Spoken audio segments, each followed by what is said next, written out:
Ми жұмысын не жақсартады? Егер білім алу кезінде есе сақтай алмау, зейіннің жоғалуы, қиындықпен түсіну секілді проблемалар болса, онда жаттығу мен рационға мән беру керек. Мына тағамдар мидың жұмысы мен есе сақтауды жақсартып, зейінді арттырады. Балық құрамындағы омега-3 майлы қышқылдары, жаңғақ, грек жаңғағы, бадам, тағы басқа.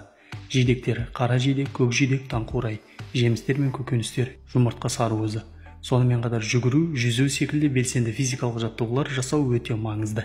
Кем дегенде күніне 7 сағат ұйықтау қажет. Мелатонин гормоны бөлінуі үшін кешкі сағат 10-да жатқан абзал. Осы нәрселерге мұқият мән берсеңіздер, оқуда озат боласыздар. Тек оқу емес, жалпы өмірде.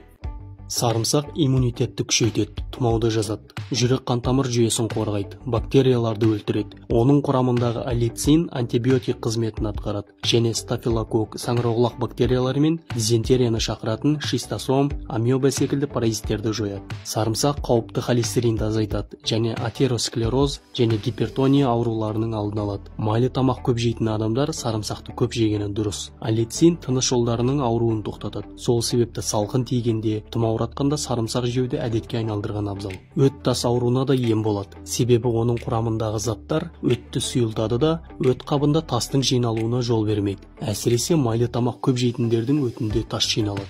Сондай-ақ бауырды токсиндерден тазартады да, оның метаболизмін арттыратын ферменттердің бөлінуіне ықпал етеді. Жүрек қан тамыр аурулары мен қауіпті ісіктің де алдын алуға жәрдем береді. Сондықтан көптеген халықтар оны Құдайдың адамзатқа берген сыйы деп атайды. Турникке жиі тартылса не болады? Омыртқа аралық жарықты болдырмайды.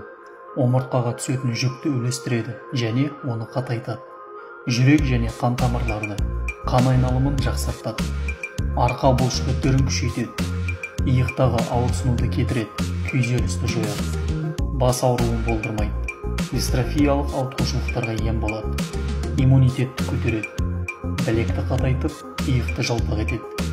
Дененің қисығы мен асимметриясын қалпына келтіреді.